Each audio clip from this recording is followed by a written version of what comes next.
Bom dia, pessoal, Vamos para mais um vídeo aqui super interessante do canal.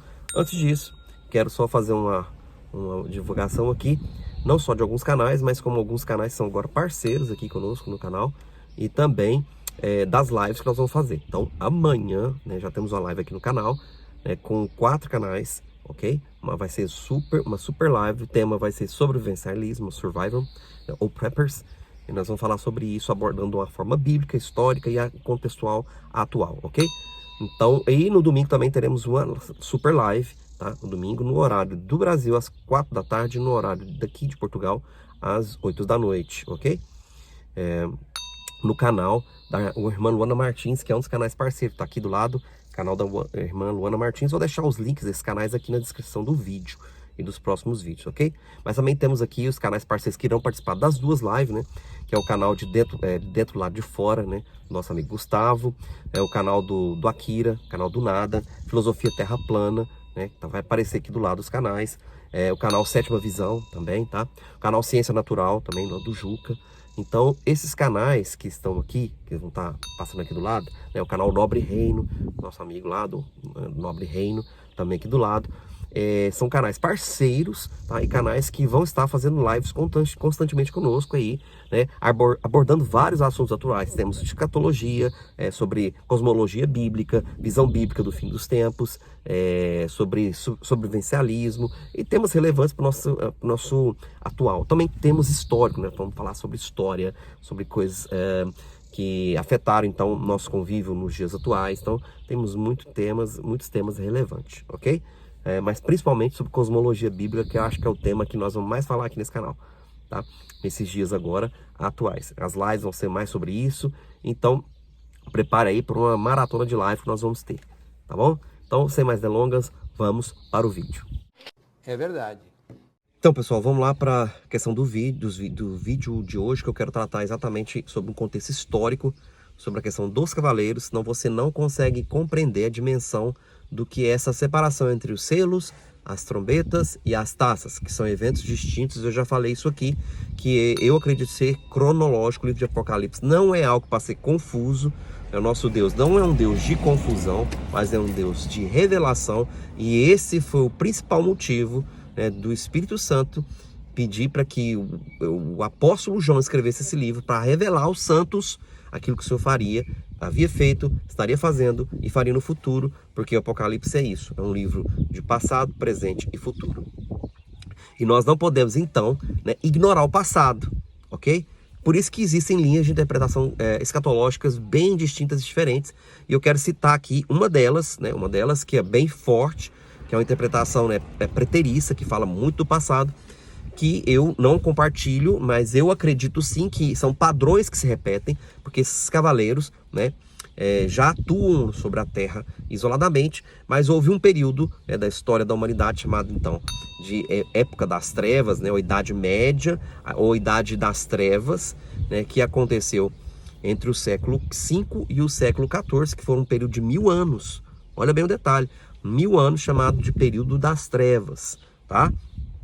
Onde houveram diversas guerras. Inclusive eu tenho um vídeo gravado aqui no canal no ano de 536, se não me engano, ou 526, eu não me lembro, é ou 526 ou é 536, que foi o ano mais difícil para a humanidade. Na verdade foram 15 meses de escuridão, de uma anomalia eletromagnética, tá? Que pode ser sim ou uma inversão magnética ou um realinhamento magnético. Existem duas teorias aí, tanto uma quanto a outra tem muito fundamento científico. Bom, o fato é que nesse ano, que data do quinto século, onde começa essa idade de trevas, que perdurou aí por 1000 anos, acontece então 15 meses de o que eu chamei no vídeo aí de o ano mais difícil para a humanidade, porque foram 15 meses de escuridão completa em toda a Eurásia, Pegou toda a Europa e a Ásia, parte da África, foi algo a nível mundial. Inclusive foi ali que começa então a ressurgir o mito de Ragnarok, que você já conhece bem a história de Thor e tal, ok? Já deve ter assistido alguns filmes aí. Bom, enfim, não é a nossa pauta para o vídeo hoje, mas o fato é que começa então no quinto século. Essa idade das trevas ele é marcada por diversas guerras. Mas eu quero me focar não nos 1000 anos, mas nos últimos 100 anos, desses 1000 anos, nos últimos 100 anos, que é o século XIV, que foi o século chave, o século chave onde ocorreram diversas, vamos dizer assim, diversas situações, tá? Que levou então muitos estudantes de teologia, né, que estudavam o fim dos tempos, escatologia, a pensar que eles estavam mesmo vivendo o fim dos tempos. Eu vou falar por quê, que aquele mesmo eram os selos e que o Senhor Jesus logo breve voltaria, sim, né, claro. Mas não foi, então, naquele momento, mas foi um século marcado. Então, o século começa a ser marcado, vou deixar aqui ao lado, então, alguns escritos históricos aí para você acompanhar a minha fala. Bom, então, no ano de 1315 até 1317 acontece então a grande fome na Europa, né, marcando então esse último século, que foi um século pesadíssimo para a humanidade, matando milhares de pessoas. Na realidade, a fome começa em 1315 a 1317 na Europa, mas se estende para a Eurásia, para a África, né, e para a parte do continente chinês também, tá? Então, esse é um dos eventos, ou o primeiro evento que acontece marcando, então, a história desse último século, do século XIV. Bem no início do século XIV acontece essa grande fome, que ela se estende, então, até 1322. Começa em 1315, 1317 na Europa, e se estende até 1322. Tá aqui ao lado. Depois, outros eventos que já vinham acontecendo, tá? Porque esse milênio, vamos dizer assim, do século V ao século XIV foi marcado por centenas de guerras e disputas, mas foram muitas guerras, né? As cruzadas que foram crescendo assustadoramente, né? A questão da ascensão do império, né? Do império dos mongóis, né? Gengis Khan surge então no ano de 1206 e começa a dinastia Khan. Então é marcado por diversas guerras, não só na Eurásia, que pega ali toda a Ásia, né? Todo o Oriente Médio, a Europa, também parte da Rússia, mas também a África com disputas e a planície do Shinar na China e toda a região mongol ali em disputa. Então, o mundo antigo estava em guerra nesse milênio. Então, foi marcado por guerras. Então, temos aí então a atuação sim desses cavaleiros, né? Fome, guerra, mas não só isso, foi marcado então, por uma grande guerra, ou seja, a guerra mais longa já registrada na humanidade. Começa então no ano de 1337 e só acaba em 1453, chamada então a Guerra dos 100 Anos, que é uma guerra que estende por toda a Europa, mas a base principal dessa guerra, a disputa principal, era entre França e os Países Baixos, né? A atual Holanda hoje.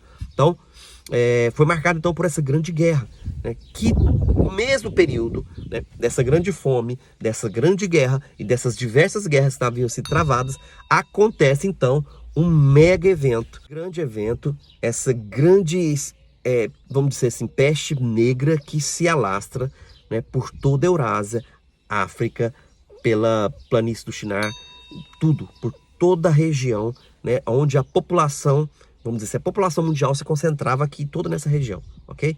80% da população aproximadamente do mundo estava aqui. Então, nesse período, então, se alastra a então chamada peste negra, de 1343 a 1353, são 10 anos. E só a peste negra aqui, né, em toda essa região da Eurásia, África e da China, mata em torno de 75 milhões a 200 milhões de pessoas, só ela, não contando ainda com as guerras que houveram, né, com a grande fome que houve nesse período, que aproximadamente, a gente jogando por baixo, mais da metade da população mundial foi dizimada nesse período de 100 anos. Por isso que o século XIV foi tão marcado, tá? E é interessante que essa tal peste negra, também chamada de peste bubônica ou febre bubônica, ela vem então através de quê? De mais uma questão interessante que está ligada à profecia bíblica, né, de Ezequiel 14, né, de Apocalipse também fala sobre isso, as alimárias da terra. Atenção, né, que a profecia de um dos cavaleiros é que as alimárias da terra. Da onde veio essa peste então?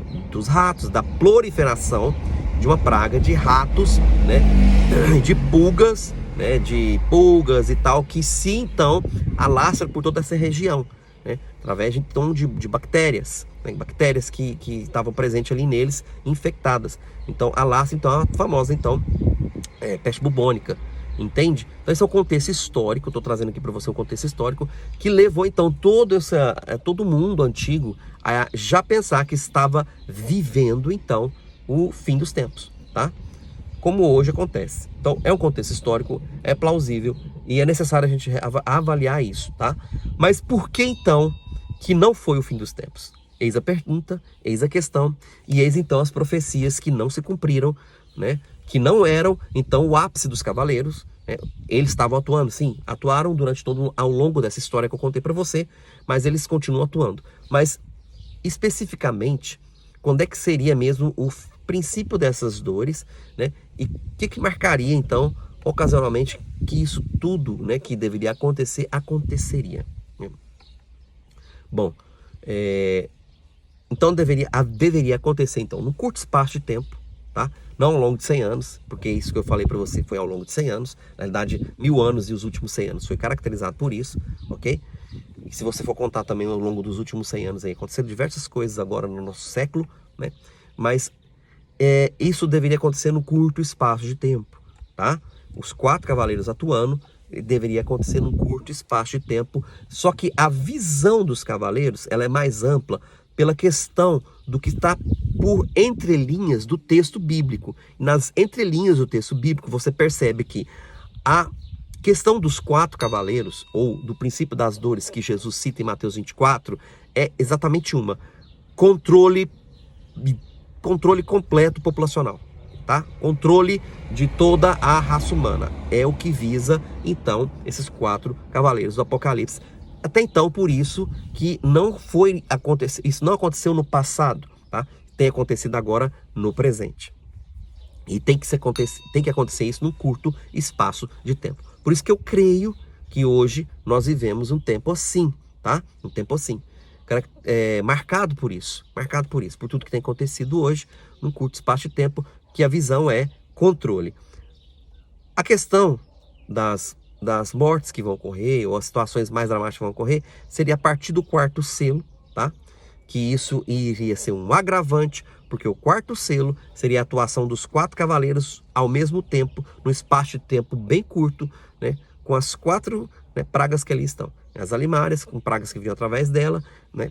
Fomes, que visariam também controle, a questão da fome ou controle financeiro, está bem claro no texto ali dos cavaleiros, né? Terceira coisa, as guerras, né? E os rumores de guerras que Jesus cita também, que seriam guerras civis dentro dos próprios países e guerras, né, internacionais. E quarta e última coisa, né, literalmente a morte atingindo aí 25% ou 1/4 da população. Seria então o princípio dessas dores que iria acontecer num curto espaço de tempo. Então eu fico aqui então com essa fala interessante. Por que então que isso não é então o fim? Porque Jesus fala que ia acontecer guerras, rumores de guerras, terremotos e tal, em vários lugares, mas esse não é o fim. O que caracteriza então o início do fim literal, tá? Qual é a profecia bíblica? Eis aqui então o meu questionamento e a minha resposta eu já te dou na sequência. Qual é a profecia bíblica que nos mostra, né, e que está no selo de Apocalipse, que também está lá em Mateus 24, que mostra para nós que a marca registrada, né, de que ali começaria a acontecer o fim? Seria então a parábola da figueira. Eu gravei um vídeo só sobre a parábola da figueira aqui. Então a parábola da figueira, eles associam Israel com esses contextos de guerra até que tem acontecido lá e tal, mas não é isso. A parábola da figueira, ela é citada ali em Mateus 24 por Jesus, mas ela é citada também por João, né? Porque ela é citada no 6º selo, quando é aberto o 6º selo. Porque o 5º selo, né? Depois então que morre 1/4 da população, o 5º selo é o clamor do sangue dos santos por causa da perseguição, né? Porque perseguição sempre vai existir, meu querido, você tem que pôr na cabeça. Inclusive no texto, né, em toda a história que eu contei para você, vou até deixar aqui do lado, uma das questões que aconteceu, né, nesse período dos 100 anos aí atrás que eu citei, foi perseguição aos Yahudins. Os judeus foram extremamente perseguidos, né, no século XIV também, por conta de todos os eventos que eu citei aí atrás. Tá aqui ao lado aqui para você acompanhar. Então, a perseguição sempre existiu, ela sempre vai existir, né, para todo o princípio judaico-cristão, que as pessoas, né, carregam em si. Essa perseguição, ela é real, ela é plausível. Então, o 5º selo é a caracterização da conclusão dessa perseguição. E o 6º selo é o começo da intervenção divina sobre a terra por causa do sangue desses santos que clamam, tá? O 6º selo é o start, é o início do fim. E aí, então, o 6º selo começa, né, um grande evento. E eu já falei sobre isso. A parábola da figueira é exatamente esse grande evento, porque se você for ler a questão da parábola da figueira de Mateus 24. Você vai ler então o texto também de Isaías capítulo 24, que fala que a terra nos últimos dias cambalearia como um bêbado. Você chega então no 6º selo de Apocalipse capítulo 6, que nos mostra então que esse primeiro evento é o Big One, ou o grande terremoto. Eu já citei isso aqui. É um grande terremoto, um grande abalo sísmico, acompanhado então de um abalo nos céus e na terra ao mesmo tempo. Não seriam terremotos localizados em regiões, não, mas seria uma profecia como a de Isaías 24, e que acompanha também Mateus 24, que toda a terra se estremeceria, ou ela cambalearia como um ébrio, ou um bêbado, tá? E exatamente o grande terremoto que está ali marcado em o 6º selo. O 6º selo é exatamente isso. É o início do fim, onde o Senhor, né, começa então a implementar a o seu justo juízo, né, sobre a terra. Não sobre os santos, mas sobre toda a humanidade. De uma forma geral, claro, os santos iriam ser guardados. E é aí que entra uma parte especial do texto que eu vou compartilhar no próximo vídeo. Por quê? A parte especial desse texto é exatamente o que acontece na subsequência dos textos bíblicos. Por isso que eu creio que é cronológico, né? É a abertura do 7º selo. Acontece alguns eventos no capítulo 7, no capítulo 8, para depois então começar ali então o julgamento das trombetas. Acontecem alguns eventos aí. Eu quero, especialmente no capítulo 7, eu quero citar isso que acontece. E você vai ver o tanto que o nosso Deus, o Todo-Poderoso Senhor, Yahweh Tsevaot, né? Nosso Senhor Jesus, Yeshua HaMashiach, o nosso Messias, ele é bondoso e ele guarda os seus santos. E é exatamente essa a diferença, ok? Enquanto muitas pessoas às vezes estão preocupadas com a perseguição, ela é real, plausível, aquilo que o Senhor vai fazer na terra, guardando os seus santos, é muito maior, coisas que nunca ninguém viu igual, né? Nunca aconteceu nem na época de Noé.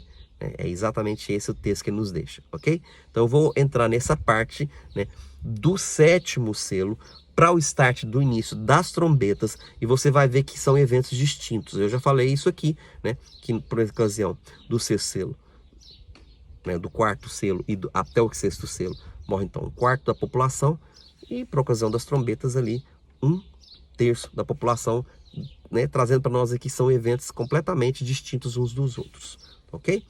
Então, bora aí aguardar o próximo vídeo. Vou tentar gravar com mais frequência aqui para a gente andar mais rápido com esse assunto, porque temos muito assunto para tratar. Amém? Shalom.